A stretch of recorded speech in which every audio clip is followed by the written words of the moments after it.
In last week's video, we covered where Earth gets its energy and some options for clean renewable energies and their pros and cons, but today I am super excited because we are going to be talking about other climate change solutions.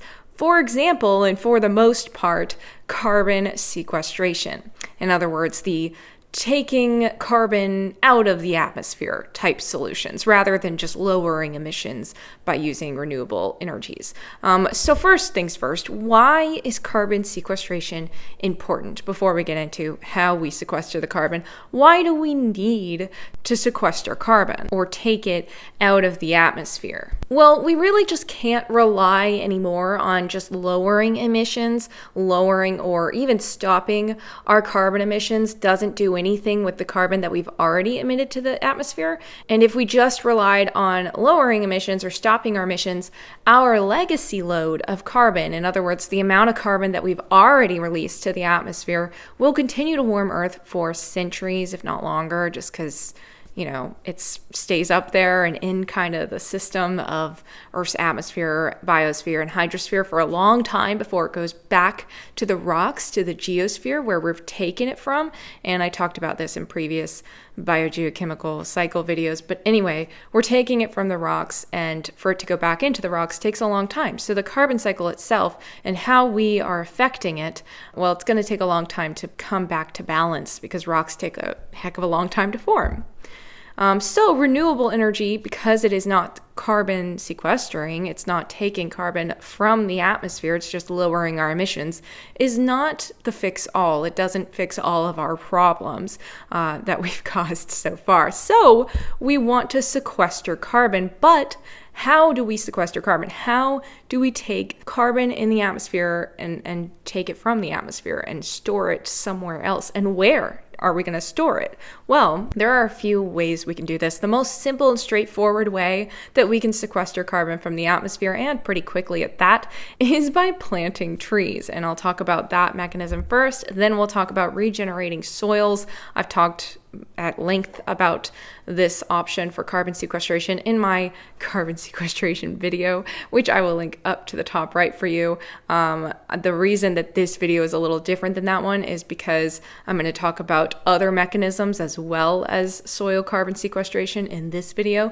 But in that video, I go specifically through the soil mechanism in a lot more depth than I will in this video.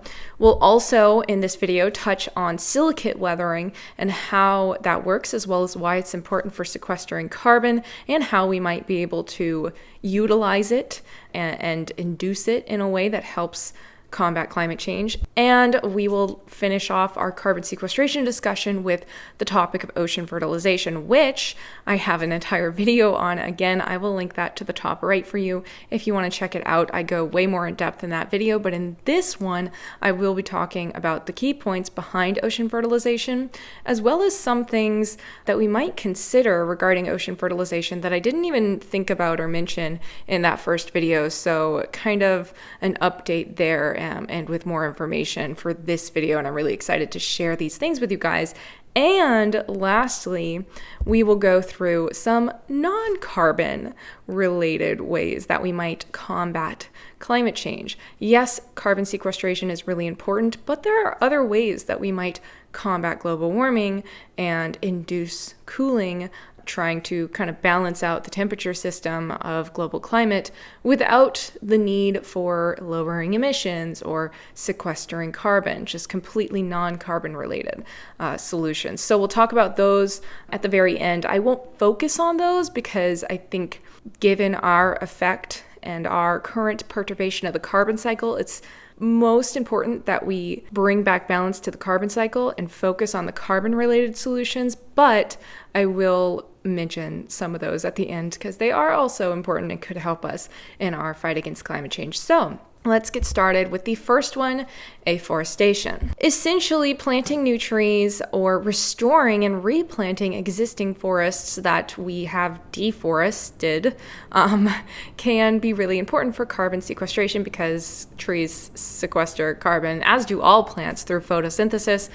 They take up CO2 and release oxygen, so it's important for not only the current increase in carbon dioxide in the atmosphere, but also the current decrease in oxygen. When we burn fossil fossil fuels, we are not only releasing carbon dioxide, but we're also taking away oxygen to oxidize the organic carbon in fossil fuels. So there is an equal and opposite depletion of oxygen in our atmospheres and oceans currently due to this increase in carbon dioxide. So the planting of trees and other vegetation is really important to combat this. But this method of carbon sequestration, planting trees and other plants, is not very long term. It only holds the carbon temporarily. When trees or plants die, they are decomposed and all that carbon gets released back into the atmosphere as CO2. That said, to make sure that the carbon that they sequestered while they were living plants gets stored for a longer period, we have to also focus on soil health, because the carbon that trees and plants sequester can be kind of converted into soil organic matter, and I'll talk about this in a few slides, which can be stored for a lot longer than it can be in the surface plant itself. So let's talk about soils and how we can regenerate soil health to increase the capability of soils to sequester and store carbon that plants take up from the atmosphere. So essentially, healthy soils hold the carbon that plants sequester when they're photosynthesizing for longer than the plant can itself. Essentially, the roots that the plant creates within the soil, as well as plant litter, leaves, and stuff that fall to the soil, can get broken down into more resistant organic materials, carbon-containing materials in the top layer of the soil and stored there for a longer period. But currently, we are kind of destroying soil's ability to do this, to store carbon, through tilling and other common agricultural practices, but mainly tilling, which is increasing erosion rates of soils, which is essentially turning them into dry, infertile dirt that is not going to hold any carbon. It just releases all its carbon. It also releases all its water vapor. Water runs off. It increases desiccation and dryness, and this is called desertification. Desertified soils, like I just mentioned, release carbon dioxide and water instead of storing them, both of which we've talked about in the previous videos are greenhouse gases, both water vapor and CO2. And the impact of this I talk a lot more in depth about in that carbon sequestration soil-focused video that I linked earlier up to the top right, so you can check that out for more information on that. But essentially, desertification is a positive feedback loop. The tilling leads to desertification, which releases water vapor and CO2, greenhouse gases, to the atmosphere, causing more warming and more drought, leading to more desertification, and it's exacerbating itself. This is what positive feedback loop means. And so what gives the soil its carbon storage capability in the first place, and how can we restore it? As is a common theme throughout many of my videos, microbes are of key importance here. And if you've been following this, current biogeochemistry and climate related series, you will have seen that that is a very common thing that I talk about, is just how important and significant microbes are for biogeochemical cycling and the entire Earth climate system as a whole. So in terms of soils and their capacity to store carbon, it essentially all relies on the soil's microbes. Plants sequester carbon, and microbes then break down the plant organic matter and store it as more resistant organic materials in the top layer of the soil, which we often call the humus layer. It's very rich in organic materials, or we call it topsoil. And taking care of soil microbes and microbial communities is of key importance for not only the carbon sequestering and storing capabilities of the soil, but also for providing us nutrients in agricultural lands and soils where we're growing crops that we eat. It's really important that the microbes in that soil are healthy, because those microbes are what break down inorganic and organic compounds into nutrients that plants can use. And they drive the nutrient cycles. I talk way more about this in the biogeochemical cycles video. I'll link it up here. But they drive nutrient cycles in soils and marine systems and everywhere on Earth. And it's really important that they're healthy so that the plants, the crops that we're growing, get the necessary nutrients to grow and to feed us the necessary nutrients that we need.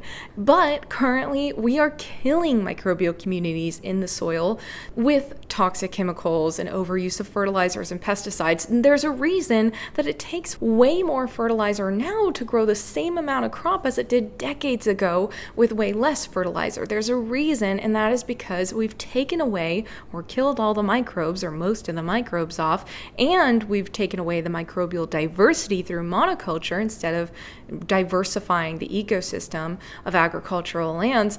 And that has led to us needing to provide the nutrients to the plants because they're not getting it from the soil microbes where they usually get it from. So if we stopped stripping the soils of their microbes and their topsoil, soils could sequester and store way more carbon than the plants at the surface themselves. So how do we do this? How do we regenerate the soil's topsoil and their microbes? Well, we use regenerative agriculture. Practices like no-till farming, which grow back topsoil, or planned grazing by cattle, and composting, which bring back microbes to the soil, helping to fertilize the plants and lower our need to over-fertilize them ourselves. Again, if you want to hear more about regenerative agriculture and the potential this method has for helping us combat climate change, you can check out that video that I linked earlier about carbon sequestration through soil regeneration. But next, we have silicate weathering, the third mechanism we will talk about regarding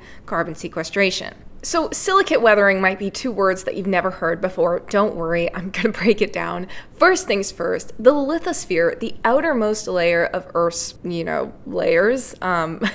You've got the core, the mantle, and the crust. And the lithosphere actually is the layer of the outermost part of the mantle and Earth's crust, so the continental and oceanic crust. In any case, this outermost layer of rock on Earth is made up of over 90% silicate minerals. This is just a fancy term meaning minerals that contain silicon and oxygen. So minerals like magnesium silicate, calcium silicate, these contain silicon and oxygen at the end of their formulas. That means they're a silicate mineral. And as you can see here, non-silicates only make up about 8% of the lithosphere. All these other fancy mineral names here are silicate minerals. They contain silicon and oxygen. Why is this important? Well, when silicate minerals weather, in other words, when they're broken down chemically by things like acid rain, so the combination of CO2 and water from acid rain reacts with them to break them down into their constituent ions or constituent components, like in the case of magnesium silicate or olivine, we've got dissolved magnesium ions, bicarbonate ions, and silicic acid. And in the case of calcium silicate, we've got the same thing, but with calcium instead of magnesium. Why is this important? Well, these products of this reaction, due to chemical weathering, the reaction of silicates with acid rain, lead to three effects that help combat climate change. How? One is it promotes calcium carbonate formation, and this is a mechanism of carbon sequestration. In other words, when calcium silicate minerals weather, the calcium and bicarbonate that gets transported to the ocean eventually causes the reaction of calcium and carbonate ions to form calcium carbonate minerals, this formula here, which is things like calcite, aragonite, which are the minerals that make up deposits like limestone deposits, dolostone deposits. And these are really important because they contain, as you can see, carbon in their formula. This reaction and formation of these minerals is a carbon sequestration and storage mechanism. It takes up carbon from the atmosphere and transports it to the ocean, and so it's in the hydrosphere, and then it forms rocks and goes into the geosphere, which is long-term carbon sequestration, which is really important because, again, we are perturbing the carbon cycle by taking carbon from the geosphere, bringing it and putting it into the atmosphere. So putting the carbon back to the geosphere is how we want to balance out the carbon cycle eventually with long-term carbon storage in the rocks. The second major effect that this silicate weathering reaction has is, again, this formation of bicarbonate ions. This is incredibly important because this HCO3- ion here gets transported to the ocean, and what it does is it buffers ocean pH. It helps to increase the pH as CO2 that gets directly transported to the oceans through atmosphere-ocean exchange is currently decreasing ocean pH. So it helps to kind of buffer or balance out the current ocean acidification trend. So not only are we sequestering carbon, so helping to combat global warming, but also we're combating ocean acidification through silicate weathering. The third major effect is a little less direct, but an increase in weathering also provides nutrients to microbes and plants and algal blooms, which leads to the promotion of organic carbon burial and sequestration. This is another carbon sequestration mechanism, which we'll go way more into detail about how that works in the ocean fertilization section of this video, so wait for that. But essentially, in two ways, silicate weathering promotes carbon sequestration, both inorganic and organic carbon burial, but it also combats ocean acidification. So it's a really important mechanism for combating the effects of climate change. And this is a natural negative feedback mechanism. In other words, it is happening on its own because an increase in CO2 and warming is causing more chemical weathering, because more warming leads to more evaporation and more rain, and an increase in CO2 leads to more acid rain that causes more chemical weathering and breakdown of silicate minerals in the lithosphere, which, eventually leads to carbon burial, either inorganic or organic, and that leads to cooling because it's taking the carbon from the atmosphere, and that balances out the warming effect. This is a negative feedback mechanism, something that balances the current trend naturally due to the current trend itself. But a big caveat here with this mechanism is it takes hundreds to thousands to millions of years. It happens on geologic timescales just because rock forms way more slowly than we can break it down and pump the carbon into the atmosphere. So the discrepancy between the rate at which this mechanism occurs and the rate at which we're breaking down the rock and emitting carbon into the atmosphere limits the ability of this particular mechanism to actually balance the current climate change trend. That said, there are people and scientists and researchers who are working toward inducing silicate weathering. And so essentially there's projects going on that are like spreading fragments of magnesium and calcium silicate minerals across, rainy or wavy regions that increases their reaction with water and their eventual breakdown and transport to the ocean and eventual carbon burial. And so there are projects that are inducing silicate weathering and increasing its rate. But again, this kind of only increases the rate at which the carbon goes from atmosphere to hydrosphere, not necessarily the rate at which the rock forms. Rock still takes forever to form, and that's kind of the indirect later effect of this process, not something that we can really induce. So the rate is slower, and it's not an exact balance to our current rate of warming. But there's another way that we can potentially sequester more carbon, and that is the last mechanism we'll talk about in this video regarding carbon sequestration, and that's ocean fertilization. Again, I have that video that I talked about earlier that is all about this mechanism in way more depth that I linked to the top right earlier, so you can check that out if you want to. But there's an added information part of this video that I didn't talk about in that one that I think is very interesting. So stick around to see this one, even if you've watched that one. So just to summarize the idea of ocean fertilization, it's just that we can add nutrients like iron, phosphorus, nitrogen to the ocean to increase primary productivity or photosynthesis by algal blooms, which is similar to, how we fertilize the land. It's the same concept. We're using the same nutrients and we're fertilizing the photosynthesizing organisms just like we do with land plants. But when it comes to algal blooms, this particular fertilization method leads to an increase in carbon burial rates because beneath the algal blooms, when those algae die, they've taken up carbon, put it into their biomass, their bodies, and as their dead bodies fall to the seafloor, they eventually build up this organic carbon layer at the bottom of the seafloor and eventually organic carbon deposits that can get preserved in the rock record, storing that carbon long term, just like what we talked about with the calcium carbonate, but in this case, case organic carbon, rather than inorganic limestone. And this carbon burial, just like with the carbon burial in the limestone, could balance out our current release of carbon to the atmosphere from the geosphere, because we would be putting the carbon back into the geosphere, the rocks, which is again really important for balancing our current effect on the carbon cycle. There are a few ways that we're already unintentionally fertilizing coastal waters. For example, the over-fertilization of soils is leading to the runoff of that fertilization. We're also increasing ocean fertilization in coastal regions by over-tilling soils, leading to more erosion and dust transport of those materials into the ocean, which also contain nutrients. And lastly, we're also indirectly increasing continental weathering, silicate weathering, like we talked about, because it's a negative feedback mechanism that happens due to warming and increased CO2.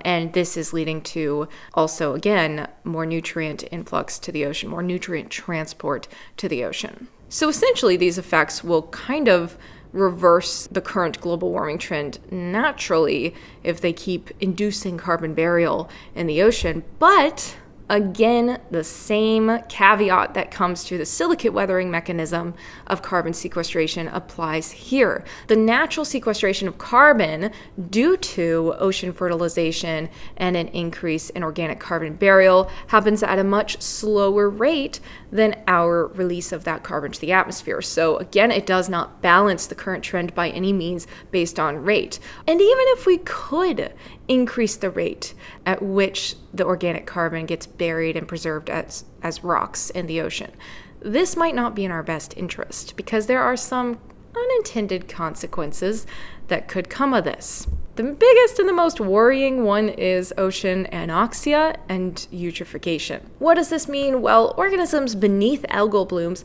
use up all the oxygen to decompose the overabundance of organic carbon. This leads to major oxygen depletion beneath blooms that often outpaces the replenishment of that oxygen in these regions. Thankfully, modern oceans are really oxic compared to times in Earth's history, so there's very few areas that are actually anoxic, completely lack oxygen, but there are increasingly more regions that are becoming hypoxic, or very low in oxygen concentration, as shown on this map. And obviously, the very low concentrations of oxygen or complete lack of oxygen would be really detrimental to animal ecosystems in marine environments, because animals, even in marine systems, need oxygen to live. They would essentially suffocate. There is, however, some ways that we can work around or kind of avoid ocean anoxia or hypoxia, even while trying to induce ocean fertilization. For example, careful nutrient selection, dosage, and timing, as well as careful monitoring of the region and running models for that certain region in terms of what the progression might be if we do fertilize it.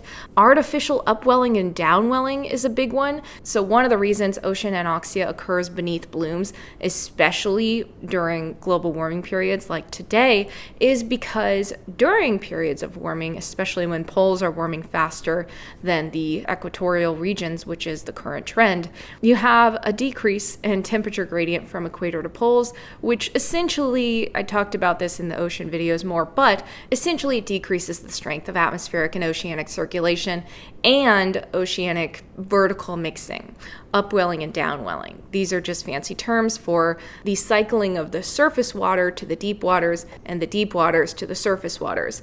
These mechanisms, upwelling, downwelling, are really important because the downwelling process of surface waters to deep waters brings oxygen from the surface waters, because again, there's algae there producing oxygen through photosynthesis, and it brings oxygen to the deep waters, replenishing the oxygen that was used up to decompose the algae.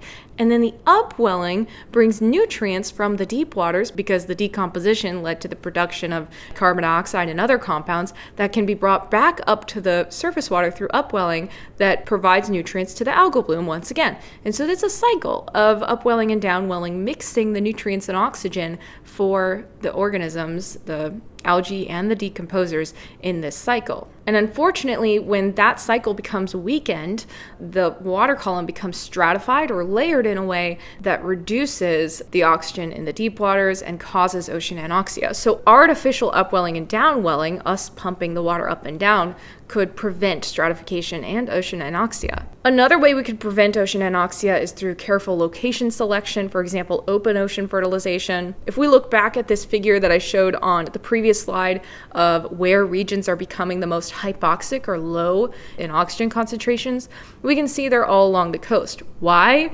That's where primary productivity occurs. That's where algal blooms occur, because they get their nutrients from terrestrial sources. That's why the coastal regions are becoming hypoxic. So we could theoretically go for open ocean fertilization, where there's better ocean circulation, less stratification, less potential for ocean anoxia, and this could help us prevent ocean anoxia and eutrophication. Lastly, something, and this is the added bonus thing that I didn't really talk about or mention in my ocean fertilization video, and that is species selection. Careful species selection could be key in helping us combat a lot of problems associated with climate change and modern agriculture as well. So, what do I mean by this? Well, not species, but group of organisms that is really becoming really popular in the way of combating climate change is seaweed. Seaweed not only absorbs excess nutrients and prevents eutrophication and ocean anoxia, but also it sequesters carbon, because seaweed is algae, and it sequesters carbon just like any other algae through photosynthesis. But what's really important about it is that it's a macroalgae, meaning that it's big, And a lot of the ocean fertilization discussion that I had in the first video was about microalgae and fertilizing microalgal blooms. But when we do that, they can be broken down a lot faster beneath the bloom, and that uses the oxygen up a lot faster, and then it's not replenished at a rate that keeps the water column fully oxygenated, and that leads to ocean anoxia. Whereas macroalgae like seaweed is a lot harder to break down. It takes a lot longer for it to become decomposed, and therefore the oxygen is used up a lot more slowly and can be replenished and mixed back into the water column at a fast enough rate to keep the water from becoming anoxic. Moreover, seaweed grows at a very rapid rate, often outpacing land plants, allowing it to sequester much more carbon dioxide over short periods. And seaweed can also act as a food for us, a feed for things that we will eat, and material, plastic, can be made from seaweed, and a natural buffer for erosion. It can stabilize shorelines. And there's still more. I feel like this is like a commercial for seaweed. Seaweed species that have high biomass yields or, make a lot of body, they thick. They can be used as biofuels for energy production. And as we talked about in the last video about energies and alternative energies and all of that, we talked about how biofuel as an energy source in comparison to fossil fuels is similar to fossil fuels in that it also involves the conversion of organic carbon to CO2 and therefore releases carbon dioxide, but it's coming from the biosphere instead of the geosphere. Fossil fuels are rocks. They come from the geosphere, and therefore they're a lot harder to replenish. You can't just plant more rocks. But when it comes to biofuels coming from the biosphere, we can replenish those much more quickly and essentially do carbon neutral, processes using biofuels, because we can just replant what we burn.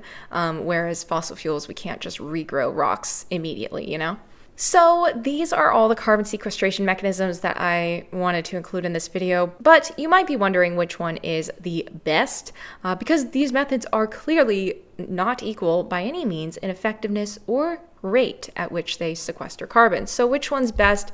Well, planting trees and regenerating soils leads to carbon storage in the biosphere.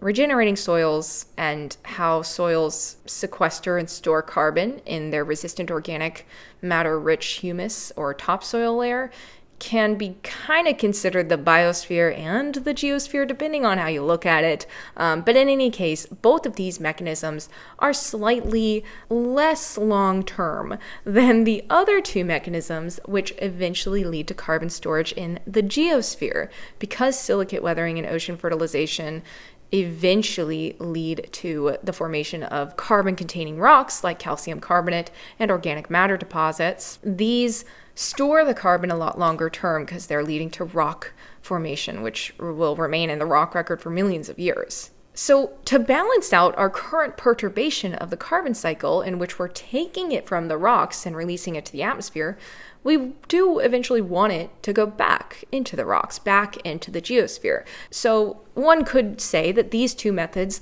that put it back in the rocks are the best. But again, their rates are incredibly slow. They take thousands to millions of years. And here, I think if you get anything from this video, is the key takeaway I want you to get. I actually was teaching a class on carbon sequestration not long ago.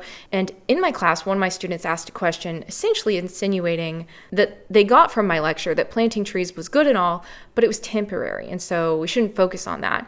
But actually, it's quite the opposite.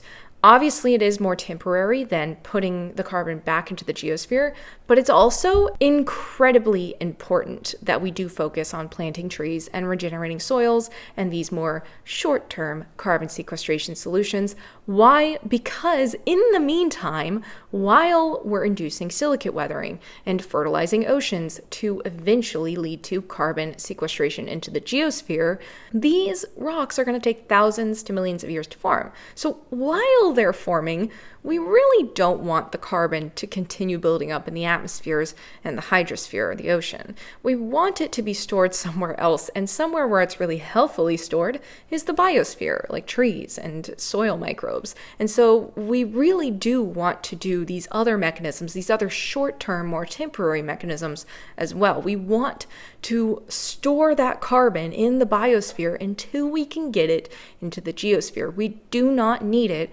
continually building up into the atmosphere, causing a lot of major problems, which I've already talked about in previous videos, so I won't get into, but also in the hydrosphere, which I also talked about in the oceans videos, like 3 of them recently.